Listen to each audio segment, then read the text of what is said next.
Welcome to the D6 Family Ministry Podcast, a place where ideas, principles, and personalities come together to give you a ministry advantage that empowers the church and home. I don't know anything more important in our society or in the kingdom of God than to help the church, help the family. Discipleship is not an event, it's a way of life. And one day it just hit me that discipleship at home was not about doing more. It was about inviting Christ into what we were already doing. The goal of family ministry is not families sitting on the couch holding hands and singing Kumbaya. The ultimate goal is families that love God, love people, and make disciples of all peoples. So that's why you're here. You're here to say 1 hour a week, as significant and as awesome as it is, we know that it's not enough and we want to be intentional with every hour. You're listening to the D6 Podcast. Here are your hosts, Marianne Howard, Ron Hunter, and Josh Wooten. Well, I'm excited about today's guest, and she is creative and she loves children and connecting children with the heart of God in creative ways. And so before we get started and hear from her heart, I wanted to ask you, Ron, what were some of your favorite cartoons growing up? Oh man, for me, it's really simple. I wanted more than anything every Saturday morning, and cartoons came on Saturday mornings for us when we grew up. I wanted to watch Super Friends. Okay. And that's the Justice League. That would be Superman, Batman. He was in there, Wonder Woman, Aquaman, so forth. And by the way, when I was small, I never understood that the Super Friends were all aliens. I never got that.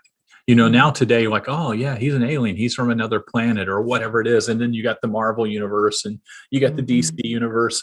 I wasn't smart enough to know all of that. I just liked the fact they had superpowers and I wanted every one of them. How about you? What did you watch? Okay, so these are funny and interesting. Tom and Jerry. Yep. Tom and Jerry's been around a long time, and they just had a new one come out, and it's so funny. It still gets our attention, and we lock in and watch it. It's so funny. A new Tom and Jerry. When did this come out? Probably like in the last 3 or 4 months. Okay. And it's a Tom and Jerry where it has like real people and Tom and Jerry running through like a hotel and all these different things. Really? But they still captivate you. You still just go, oh, he's going to get him. And it's weird. Not a lot of dialogue, but you watch Tom and Jerry. If you think about Tom and Jerry, there's not a lot of words. Yeah. Wow. There's not. And there was a lot of the cartoons that when I was around, it was always silent. Yes. And I fooled our kids for a little while into letting them listen to classical music, specifically, a certain type, because I told them it was cartoon music. Oh. And then they got old enough to realize Dad was just pulling their leg and it didn't work. That's so funny. Another one that I really loved, this is going to surprise you a little bit, but it's so funny. I had a brother who's 1 year younger than me. I have a brother who's 1 year younger than me. And it's He-Man and She-Ra. Whoa, really? My goodness, that is different. Yes. And I don't remember watching that one. I remember being around, but I don't remember watching that one. Oh, He-Man and She-Ra by the power of Grayskull. Oh my goodness. That's hilarious. We had a lot of them that we watched. And for us, it was like 9 to noon. We would watch the cartoons and that was it. It didn't come on that much during the week until a little bit later. And here was my other part. I did not like them much at the time, but I can almost sing every lyric of it. And that was the commercials that incorporated Schoolhouse Rock. Yes. Remember Schoolhouse Rock? Yes. Conjunction function. What's your function? Hooking up and this and I mean, we can go back and play those songs, and it's true that when we set items to music, we remember it. And that's why there's such great areas out there like Seeds Family Worship and what Yancy's doing. When you can set Bible verses to music, it's memorable and it does make a difference. Incredible areas. You know, I watched the Super Friends because I wanted their powers. I must confess that when I see people playing music, I'm always a little jealous because I never learned to play an instrument growing up. I took piano for a year or so, but I mean, I can still hammer out one song with one finger, but that's the limit of what I can do. Okay. Oh my goodness. I don't have any musical ability, so I'm always jealous. And our guest today, she comes not only with a lot of musical ability herself, but her father also has a ton of musical ability. I look over your shoulder at where you are right now, and your husband's guitars are lining the wall up there.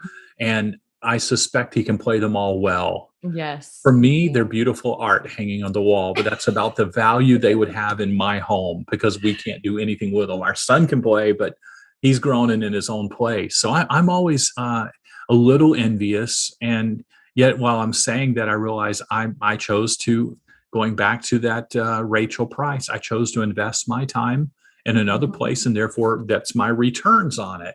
And I want to say thanks to Yancy for investing her time, not only in music, but in music that is making a difference in kids ministry. And she's taken that to a next level.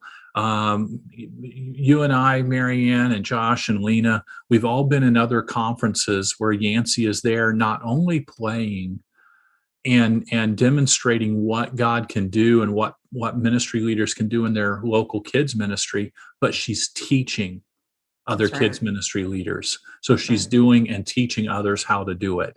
She's our guest today. She's going to walk us through some incredible areas of kids ministry and worship. And when we come back from the break, we're going to hear from Yancy.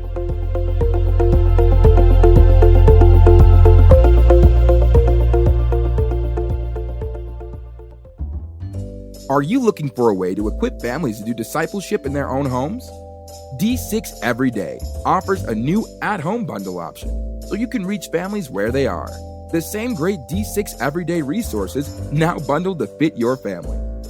D6 Everyday at-home bundles are a great way to promote discipleship at home, especially during COVID-19 restriction.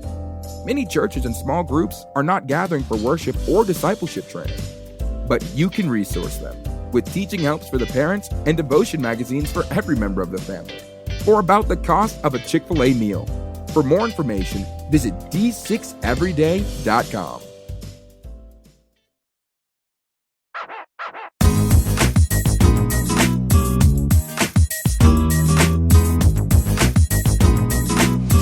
Yancy is a worship leader, producer, and songwriter for kids who travels the globe doing family concerts and training worship leaders.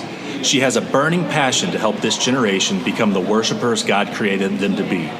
She produces many worship resources for kids, including the series Kid Men Worship and Little Praise Party. Most recently, she created a curriculum to help teach young kids the heart of worship called Heartbeat. Yancy and her husband Corey and their sons Sparrow and Rhythm live in Nashville, Tennessee. Yancy, thanks for being here today. Thanks so much for having me. Well, we're talking about children and worship today, and I probably should have asked you to bring a guitar, but we don't have that, so that's on me. But you started out in the CCM world in the 90s. Yeah. When did God start putting the idea on your heart to start creating worship music for kids and for families? Yeah, so I have known since I was a kid, really, that I felt like God had put me on this earth to do music, and that had always been my focus. And started going to Nashville, just doing normal CCM Christian music and writing songs, and had some other artists record some of those songs, and it was really cool. But I had the opportunity to start leading worship and leading worship teams for my church. I lived in Tulsa, Oklahoma at the time. And in doing that and leading those teams for both student and for children's ministry, I had the opportunity to start writing a theme song for a summer camp program that was happening because I was the person that had gone to Nashville and learned how to write songs. So they were like, oh, you can do this for us. And so I started writing some kid songs for a few years for that summer camp, and then just ended up going through, kind of one of those crossroads in life. And it was very easy to see in that season that God kept opening up more doors for me to do events and lead worship for preteens and kids and families. And so really just started walking through those open doors. And that was about 2007, 2008. And by the beginning of 2008, really just, it was easy to see like God was giving fruit to what I was doing for kids and families. So it was like, okay, let's go all in and do that, which really made a whole lot of sense because I grew up around children's ministry. My dad has done children's ministry my whole life. And so honest to goodness, like none of us ever had the idea of, hey, let's mix music and kids ministry together and become this thing that I do. But I always joke and say that if my 16-year-old self would have known my number one song, on iTunes and stuff is a preschool song, I probably wouldn't have been very amused by that. But God knows, and He leads us. And so He waited until I was about 27 before He revealed that to me. So it's been a fun journey. And I love that your dad has even been featured on some of your music too, which is really cool. Yeah, I saw that and I listened to it and I'm like, this is really neat. This is a cool family connection. And a fun detail about most of the songs that he's done on Little Praise Party, they are actually songs of his that he had on some kids' music projects in the 80s. And so it's kind of diving back into the archives and finding a Jim Weidman original to kind of bring to life for this generation. So it's fun. That's very cool. Well, children's music isn't always the deepest. And I'm thinking right now of my son having Baby Shark on repeat over and over and over. Right. But when it comes to worship music and when it comes to children, do you think we've underestimated how much children can actually learn through music? Well, I definitely think that we have underestimated what their musical tastes are. Something I've noticed is, there's been times in life that I've experienced firsthand a 5-year-old or a 6-year-old, like in the car with me, and they're able to sing along to even those big grown-up songs that they hear on the radio. But yet, when we get into like a church dynamic or whatnot, we often feel like, oh, we've got to break it down so tiny, But it's like, but they're catching on to these things that they're experiencing throughout their day that weren't even like made for them. So I definitely think we underestimate the potential of what their musical tastes are.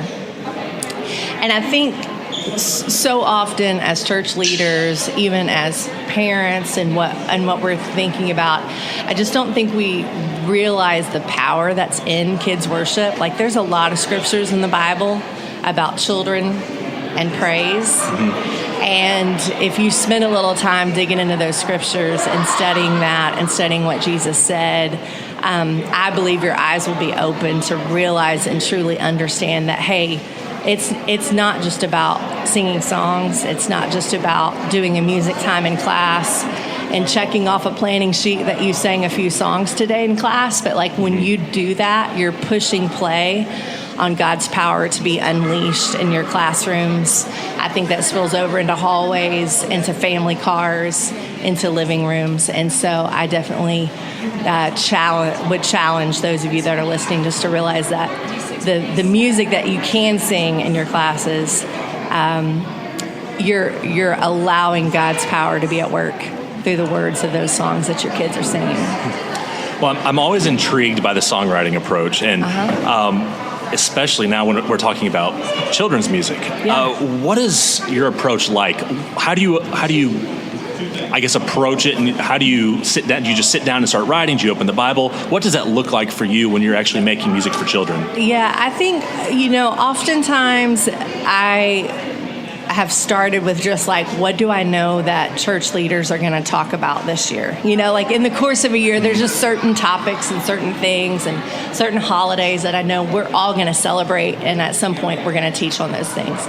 And so just trying to kind of answer it from a need base that way of like, okay, what can I provide in a song to speak into that? And just because music is an amazing way for us to learn, and the fact that music sticks with us, to know that if you have songs that are backing up those Bible stories and those lessons that you're giving your kids, those songs are going to keep replaying in their mind throughout weeks and months and years to come. And so having songs that back that up. So oftentimes it's just kind of starting with a concept of an idea of like, I want a song about this, and then kind of processing that. I joke that there's kind of a crock pot in my mind. And so sometimes even when I've like written for other companies at times, and I know I've got to write X amount of songs and they've got to be about this, it's just kind of letting those topics kind of simmer, in the back of my mind to just kind of figure out, like, okay, what's a creative idea then that I can approach this with. But, you know, with kids, especially if I'm writing for young kids, then I know, like, hey, there's got to be some action to it. And, you know, it's got to be really, really simple. And so how can I break down this biblical concept in a way that will be fun and will be engaging, but will also be something that they can understand and comprehend, because vocabulary is so important too. So it's really kind of just like starting with that concept for me, which is probably completely different than how I would approach like songwriting for just adults, or, you know, like whatever. Like it's a lot less of looking out the window and being inspired by whatever you see, and more about like, how can I break this down in a way that kids will want to experience it. Yeah, and you've written some hits. You've written songs that I know that our listeners have heard on the radio. Which one is more difficult? Is it writing for adults or writing for kids? Oh, man. I mean, probably writing for adults is ultimately more difficult, because at some point, you know, like, you have to be worried about cliches and, you know, like finding a new way to say something that's, you know, never been said like that before. So I would say ultimately that is harder. I think the trick in writing kids music is it has to be simple, it has to be repetitive. And so, like, how can you make it interesting using as few words as possible, you know, to make that happen. So that, I think, is where the difficulty is on the kids side of things, is just condensing it down. Yeah, and I think that's so cool to hear that, because you have to make it simple, you have to make it repetitive, but you have to make it biblically sound for these kids. And so you're talking about simple and deep at the same time, because their takeaway is so strong. Now, here at the D6 conference, you've shared some practical tips on leading children in worship. Mm-hmm. As the father of a 2-year-old, I find this very intriguing and something that I really want to learn from. Can you share what some of those tips are? Yeah, so I mean, you know, for you as a parent, I just say be conscious of your playlist. You know, be conscious of what's playing when you guys get in the car to run errands and go to school, go to church, whatever you're doing, and just let, you know, songs that are positive and songs that are worshipful be a part of your everyday, because I think music sticks with us and we pick up so much from the content within those songs. As a worship leader in a bigger group environment, there's so many things. I think you need a vision for it. You need to determine, hey, what am I wanting to accomplish? And the years that I have these kids in this classroom, how do I want to help them engage in worship? What do I want them to have learned about worship when they graduate from this class to the next one? And so I think vision for it and defining what your goals are for it are really, really important.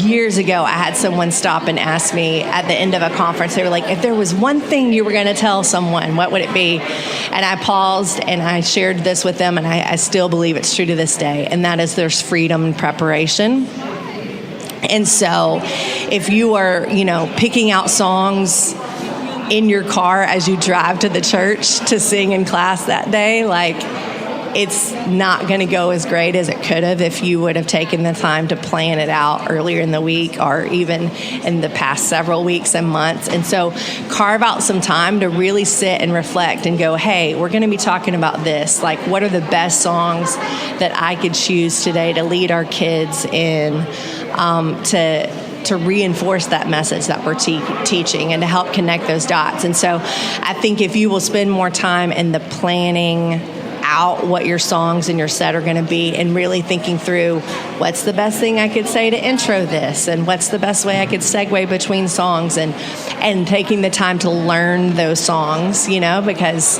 your kids can tell if you don't actually know the song and you're up there doing it. And so there's freedom and preparation. A few other random things, like ask questions that demand a response. So as a worship leader, as I'm getting up on stage, I'm going to ask a question that is going to require either verbal, you know, or physical response. So whether that's asking a question and they have to wave their arm at me or shout something back. Just by doing that, I am jump-starting them being engaged with what we're doing. And so I'm not waiting until the first word to be sung before I'm not giving them an opportunity to engage with me, but I'm going ahead and getting them to start responding. And then another big thing is just think about the invitation. What are you actually inviting your kids to take part in and participate in as you lead them in worship today? Think that through and make sure that you're clear about that, and giving them practical ways that they can get involved and participate, whether that's clapping, whether that's motions to a song, whether that's, posturing their heart to just kind of be in an attitude of reverence and honor and worship to the Lord. And so think about what your invitation is. Well, if you're listening to this, rewind this about 3 minutes and start taking notes, because that is really rich, the things you just shared there, whether you're a parent or a church leader. That is really good information. And I'm already thinking, like, my son on Sunday was in the car saying, more let it go, more let it go. Yeah. And we played Let It Go. Yeah. Might need to change that up a little bit, but I really like what you said about the freedom and preparation. That's really great. What do you think adults can learn from kids when it comes to worship? I mean, they can learn a whole lot. I have led worship for every age group, and I truly believe that kids are the easiest group to lead in worship. It is much easier to lead a 5th grade boy in worship than it is to lead a 45-year-old man in worship, It just is. I think, we were created to worship. It is something that God put on the inside of us. And I think we can learn so much from kids because it's like they're the least polluted, in their expression of worship. And yes, there are times that kids need some understanding, and maybe you're not getting the kind of engagement you want just because you've not created a great space in what you've been doing in ministry to allow for worship and to really break it down and explain it to them. But I've often found, even in those situations where I'm like, okay, these kids are clueless, like they don't understand the concept of what we're trying to do here. If I start drawing a box around what worship is, and just by giving them some practical things to try to give them understanding. The Bible says that people perish for a lack of knowledge, and I think that applies in our kids' worship as well. And so if I start giving them knowledge about what worship is, why we do it, I like to say every week, give them some little nugget of the what, why, where, when, how of worship, give them some practical understanding and some practical information as to how they can engage with it. And it will make such a huge difference. But I think when you're in a room with a group of kids and they are worshiping in the purest form and it's the sweetest sound you have ever heard, I mean, I can tell you so many times over, I've seen a group of kids worshiping, eyes closed, hands raised, whatever that looks like. And it's one of the most moving things you'll ever see. A tear will be brought to your eye when you experience that. And I think it's just a picture for us of like what we're supposed to be like and how we approach God. That's awesome. Well, to end, we're going to take this in a not so serious direction. I've got some rapid fire just for fun questions for you. Yeah, off the wall. Here we go. This is going to be wild. This is for our listeners to get to know you a little bit better. Okay. So starting off, what was the very first CD you owned? Not album, but CD. Okay. The first CD that I remember going to the store and buying with my own money was Margaret Becker Soul. Lion I think King that was like soundtrack 92. for me. Yeah. Very nice. So that's the first CD, compact disc. What was the first Christian concert you attended? Okay, so I'm to my knowledge and remembrance, I'm going to say it was Mylon Lefevre and Broken Heart. I could have experienced something else before that, but that's the first one that I remember. It was probably about 84, Birmingham, Alabama. It was in our church sanctuary. There was smoke machines and some pyro. It's a good time. Wow. Okay, well, I did a little research. In 1997, you released an album called Big Weather Change. I did. Amazon currently has one brand new copy left in stock. Ooh. How much do you think it's selling for? 97 cents. I don't even... You are so far off. Really? You are not even close. It is currently selling for $902.81. That's insane. Brand new copy. Yes. So that's listeners, insane. if you want it, $902.81, and it is Prime eligible. Well, I can get you a deal on that because I still have some copies that are brand new. and they're on the clearance section of my website. So good luck to whoever's trying to sell that. That's impressive, though. $900. I mean, yeah, that's a rare item. I mean, man, yeah, that's so crazy. Yeah, I was able to listen to it because I do have a Prime membership, but yeah. But if you are wanting that one of a kind, brand new album, there you go. Yeah, so it's a good time. Yes, and we'll end with this one. Since you live in Nashville, hot chicken, take it or leave it. I like it fine. Like, it's okay. It's I'm mild, where I start thinking about going towards medium, but then I'm too chicken to actually bite the bullet and get medium. So I just stick with mild. It's not my favorite food. I would much rather have a taco than eat hot chicken. But, you know, when people come to town or when I'm in the studio, guys love having hot chicken. So when I'm recording, I probably have more hot chicken than the other times of the year. That seems like the worst time to eat it. Like, I can't imagine recording it. Well, spicy food's good, and you know, whenever you have that like slight cold or like a little bit of congestion, that's when I'm like, give me a bunch of Mexican food and some good spicy salsa, because it kind of opens things up. It will clear the sinuses. Yes. Same is true of the hot chicken. Awesome. Well, Yancy, thank you so much for being here and sharing about children's worship and also all this other random stuff that I just threw at you out of nowhere. We appreciate you being here with us. Thanks for having me.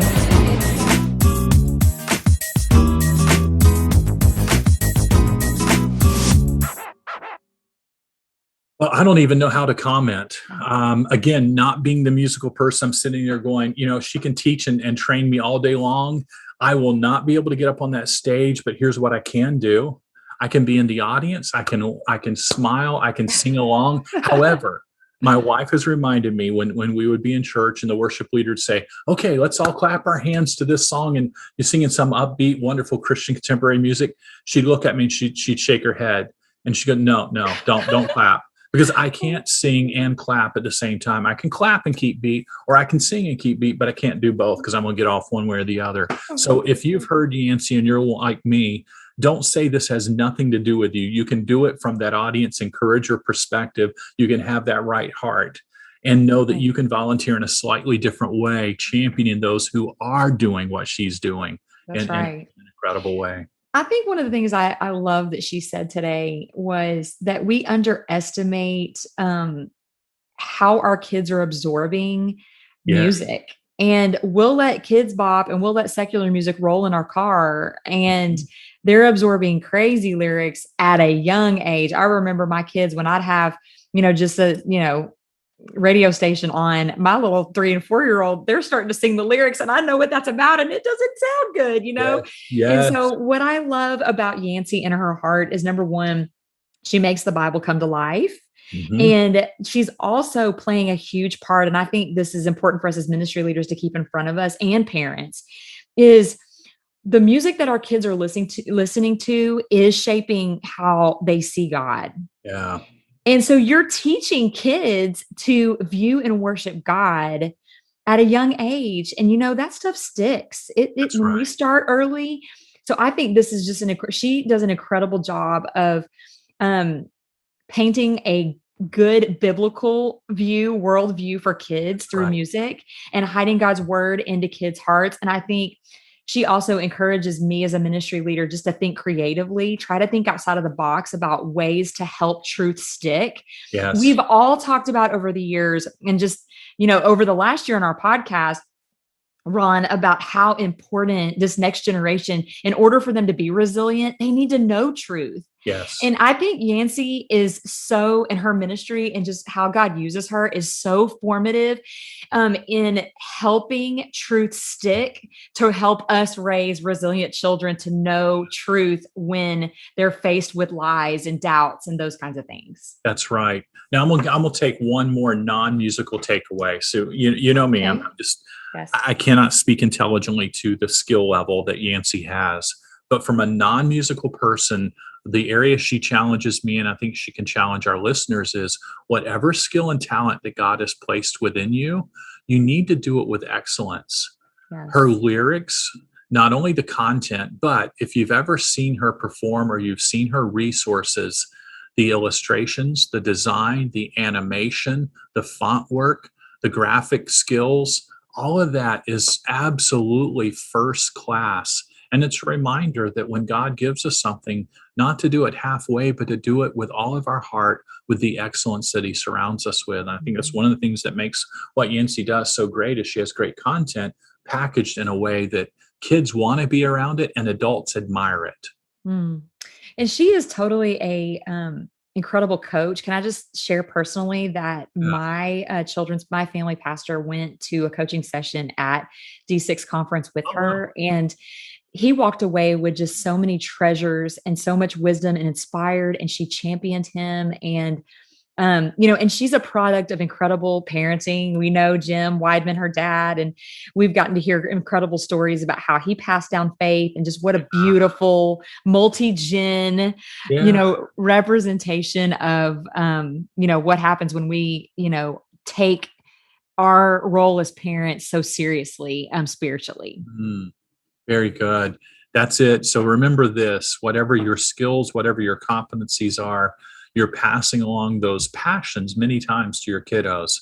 Yancy is a reflection and what would we say? She's taken it to another level, what Jim once instilled in her from that musical side. And I know he's very proud of her as well as all of us. So thank you, Yancy, for sharing a bit of you with us on the podcast today.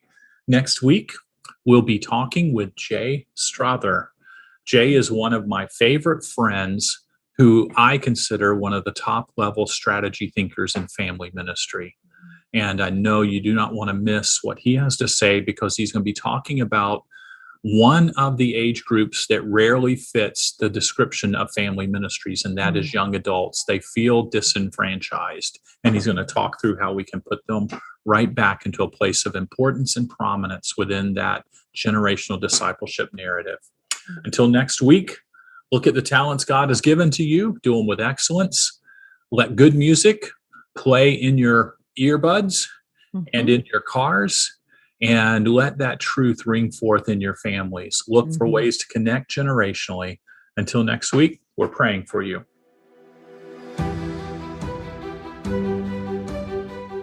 You've been listening to the D6 Podcast. You can learn more about D6 at d6family.com.